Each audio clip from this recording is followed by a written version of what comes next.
سے اور آج تک چونکہ کئی تقریریں کرنے کی وجہ سے طبیعت انتہائی خراب ہوئی اور علالت کی وجہ سے بلڈ پریشر ہائی. آج بھی یہ تیسری مجلس ہے. والا کی خدمت جہاں تک ہو سکتی ہے کر رہے ہیں. دوائیں گاڑی میں رکھی ہیں اور ظاہر کے مجلس کے بعد ہی دوا کھائیں گے، اس لیے کہ ہم نے ایک درد کے ساتھ اور ہائی بلڈ پریشر کے ساتھ جبکہ شانے میں درد شروع ہو جاتا ہے. میں نے اتنا آج پہلی مجلس میں عرض کر دیا.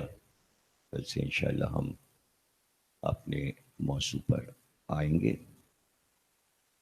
میں پہلے بھی پڑھ چکا ہوں،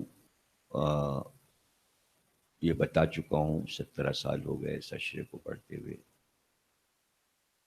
اور 8 ربیع الاول کو جلوس کی مجلس ہوتی ہے. جلوس سے ہماری برآمد ہوتی ہے.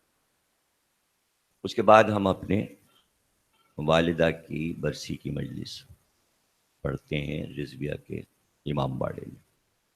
اس مجلس کو 43 برس ہو گئے، یعنی والدہ کے انتقال کو 43 برس اسی رضویہ میں ہو گئے. 44ویں برسی اس سال ہوگی ان کی. یہاں سے پڑھنے کے بعد ہم رضویہ جاتے ہیں. اس 40 برس میں کبھی ایسا اتفاق نہیں ہوا. مجلس جب بھی ہوئی تو وقت کے اعتبار سے ظاہر 2-2:30 بجے یہاں سے جلوس برآمد ہو جاتا ہے. اس کے بعد ہم رضویہ جاتے ہیں، اور ظاہر آپ کو مجلس کا انداز یہ ہے کہ سوزخانی ہوتی ہے. 2-3 سوزخان آ جاتے ہیں، پڑھتے ہیں. اور اب تو ماشاءاللہ بچے ہیں، پہلے فائق بھائی سوزخانی کرتے، اس کے بعد 2-3 سلام ہوتے ہیں اور اس طرح. لیکن چونکہ مجلس جب تک میرے والد زندہ تھے تو وہ امام باڑے کے دروازے پہ کھڑے ہو جاتے تھے اور مجھے ڈانٹتے تھے. کہتے تھے کہ مجلس جلدی شروع کراؤ، جلدی شروع کراؤ، 3 بجے مجلس شروع کرا دو. والد صاحب کہتے کہ والد صاحب یہیں رہے اور مسجد میں ہی ہمیشہ انہوں نے پابندی سے صبح کی نماز میں بھی پہنچتے تھے، ظہرین میں بھی اور مغربین میں. تو کہتے تھے اذان سے پہلے مجلس ختم کرو، اس لیے کہ اذان پر سوگ بڑھ جاتا ہے. یہ پرانا طریقہ ہے کہ سوگ بڑھ جاتا ہے. لیکن پچھلے سال کی مجلس میں یعنی کہ 43 برس کے عرصے میں پہلی بار ایسا ہوا کہ ہم انتظار کرتے رہے اور سوزخان جلوس میں تھے. دیر ہوئی، بہت زیادہ دیر ہوئی، اور مجلس دیر میں شروع ہوئی اور سوزخانی بھی انہوں نے بہت لمبی کی. تو میں یہی سوچے جا رہا تھا کہ ابھی میں مصائب تک پہنچوں گا اور اذان کا وقت ہو جائے گا. چونکہ برسی کی مجلس جو والدہ کی ہے، ظاہر ہے کہ زیادہ ثواب ان کو پہنچے. چونکہ امام کی شہادت کا دن ہے، ان کا انتقال امام کی شہادت کے دن ہوا اسی رضویہ میں. اور وہ جلوس کی زیارت کر کے، مسیب صاحب کے جلوس کی زیارت کر کے والدہ پھر گھر واپس آئیں، اور اس کے بعد زنانی مجلس گھر میں ہونی تھی. اور عین امام باڑے کے دروازے پر مجلس بس شروع ہوئی ہے، اور والدہ نے فاتحہ ہوا ہے اور ہاتھ انہوں نے اٹھائے اور سر ایک بار ان کا تابوت پہ چلا گیا. وہ گر گئی امام باڑے کی طرف. تو لوگ سمجھے شاید بے ہوش ہو گئی ہیں، لیکن جب اس زمانے میں ڈاکٹر یاور عباس صاحب یہاں فردوس میں تھے، ان کو لایا گیا. انہوں نے چیک کیا، انہوں نے کہا ان کا انتقال ہو چکا ہے. خواتین یہ سمجھتی رہیں کہ بے ہوش ہے. تو ہم لوگ جلوس میں تھے، سب لوگ مسیب صاحب کے، اور جلوس اس وقت پر 3 ہٹی پہ پہنچ چکا. اور وہاں مجھے ایک مجلس مولانا علی کرار صاحب ہیں، ان کے گھر پر ایک الوداعی مجلس ہوتی تھی، میں وہ مجلس پڑھ رہا تھا. تو لوگ بھاگتے ہوئے میرے پاس آئے کہ جس لاؤڈ اسپیکر پر اشرف عباس صاحب پڑھتے ہوئے چلتے ہیں، اس پہ بھی اعلان ہوا ہے کہ آپ کی والدہ کا انتقال ہو گیا. وہم و گمان میں بھی نہیں تھا. پھر وہاں سے بھاگے، آتے آتے ظاہر ہے کہ یہاں آئے تو کوہرام مچا ہوا تھا. تمام رضویہ کی خواتین، چونکہ ہماری والدہ نے رضویہ کے ایک ایک گھر میں مجلس پڑھی ہے، اور وہ زنان امام باڑے میں اشرا پڑھتی تھیں. اور اس زمانے میں آج سے 40 برس پہلے ذاکرہ اتنی نہیں ہوتی تھیں. بزرگ ذاکراؤں میں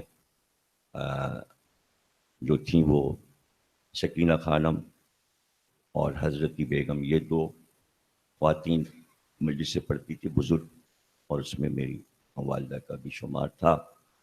ذاکرہ ہونے کی وجہ سے جلوس کی تمام عورتیں آئیں، اور جب جنازہ ان کا امام باڑے میں آیا تو خواتین ہی خواتین تھیں جو گریہ کر رہی تھیں. بہرحال سویم ہوا، 40واں ہوا. مسیب صاحب مرحوم مجلس میں موجود تھے، مجھے تعزیت دی، اور انہوں نے کہا کہ برسی کی مجلس یہیں رضویہ میں کرنا 8 ربیع الاول کو. تو میں نے کہا آپ کا جلوس نکلتا ہے. ان کا جلوس اس وقت تک دور پہنچ جائے گا، لزبیلا تک، اس کے بعد تم مجلس رکھو. انہوں نے اجازت دی، میں نے مجلس رکھی. رضویہ میں 20 سال رہا. اس کے بعد میں نے رضویہ چھوڑ دیا، اور میں کچھ دنوں کے لیے انچولی میں رہا، پھر گلشن اقبال میں رہا، اب سندھی مسلم میں. لیکن رضویہ کو میں نے اپنا وطن اول سمجھا، اور جب کبھی بھی کوئی ایسا مسئلہ ہوا تو خدمات کے لیے میں یہاں پر اس کو سمجھتا رہا. 17 سال پہلے ثاقب صاحب نے، مشرف صاحب کے پوتے نے جو لندن میں ہیں، انہوں نے مجھ سے کہا کہ آپ کو تاحیات یہ اشرا پڑھنا ہے. وہ لندن میں ہیں. اس کے بعد محسن صاحب، احسن صاحب، سبھی لوگ موجود تھے، اور اشرف صاحب جن کا انتقال ہو گیا، مشرف صاحب کے بیٹے، وہ بھی تھے. بہرحال میں اس زمانے میں باہر نہیں گیا، اور میں قصر مسیب کو ترجیح دی میں نے. تو اس لحاظ سے جلوس جب ختم ہوتا ہے تو یہاں سے نکلنا جو ہے فوراً راستے بند ہوتے ہیں، اور ادھر کریم آباد کا راستہ بھی بند ہوتا ہے، ادھر بھی کیونکہ انچولی کا جلوس بھی اسی وقت نکل رہا ہوتا ہے، تو وہاں کے راستے بند تھے، یہاں کے راستے.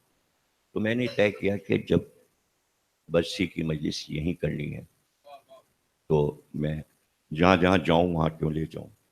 اس کو میں نے رضویہ میں رکھا مجلس کو. اور اس کے بعد چونکہ میں نے یہ طے کیا کہ بھائی برسی کی مجلس تو شہادت کا دن ہے، تو اس کو میں نے مجلس کو کنورٹ کر دیا شہادت حضرت امام حسن عسکری علیہ السلام.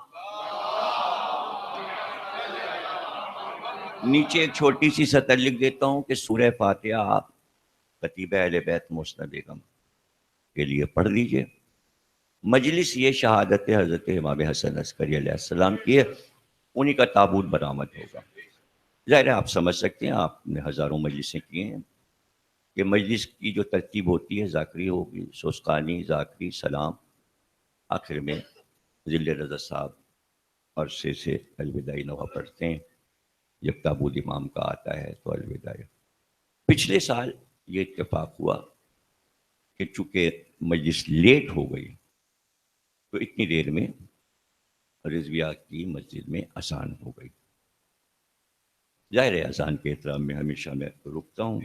یہاں بھی کئی بار ایسا ہوا ہے کہ بعض دن 8 ربیع الاول کو ظہر کی اذان کی آواز آئی ہے تو میں خاموش ہو جاتا. لیکن کبھی کبھی ہوتا ہے کہ ٹائم ایسے وقت ہوتا ہے کہ اذان کے بعد مجلس یہاں شروع ہوتی ہے، تو وہ زیادہ بہتر رہتا ہے کہ اذان کے بعد مجلس شروع اور کنٹینیو رہے، اور اس کے بعد جلوس نکل جائے مشاہد تک آنے. تو اس میں نے یہ ذکر کیا آیت اللہ خوئی کے حوالے سے کہ بھائی ان کا فتویٰ جو ہے وہ یہ ہے کہ نماز کے وقت مجلس نہ کرو. یہ پوچھا گیا ظاہر تمام علماء سے کہ سبھی کے فتوے اس بارے میں ہیں، تو تمام علماء نے، آیت اللہ نے یہ کہا کہ مجلس کبھی نماز کے وقت نہ رکھو. اس لیے ہمارے ہاں پرانے قدیم طریقے سے یہی لکھا جاتا ہے پرچوں میں کہ مجلس بعد نماز فجر. اگر صبح مجلس ہے یہاں تو خیر اتنی مجلسیں نہیں ہوتی. ہاں نماز صبح کے بعد یہاں مسجد میں ہمیشہ مجلس ہوتی تھی. مثال ثواب کی لوگ بک کرا لیتے تھے کہ صبح کی نماز کے بعد رضویہ کی مسجد میں. اور مسجدوں میں بھی یہ قاعدہ ہے کہ اگر کسی کو مثال ثواب کی چھوٹی مجلس کرنی ہے تو وہ اسی پیش امام سے کہتا ہے آپ مجلس پڑھ لیجیے اور نماز صبح کے بعد نمازی بیٹھیں مختصر سی مجلس ہو گئی تب. ظاہر پرچہ جب چھپے گا تو اس میں لکھا جائے گا مجلس بعد نماز فجر. پھر اگر ظہرین کے بعد مجلس ہے تو لکھا جاتا ہے ظاہر کہ وقت بدلتا رہتا ہے. جیسے کہ آج کل دن چھوٹے ہیں, سردیوں کا مسئلہ اور ہے, گرمیوں میں دن بڑے ہوتے ہیں. گرمیوں میں اذان دیر میں ہوتی ہے, سردیوں میں اذان جلدی ہو جاتی ہے. اب تو خیر سردی آ گئی تو اذان جلدی ہوگی مغربین کی, اور ساری اذانوں میں ایسا ہوگا. اسی طرح اگر رات کی مجلس ہے, رات کو رکھنا ہے, یا تو ظہرین اور مغربین کے بیچ میں اصال ثواب کی مجلسیں رکھی جاتی ہیں. 4 بجے قرآن خوانی, 5 بجے مجلس, اور اذان سے پہلے ختم کر دی جائے مجلس.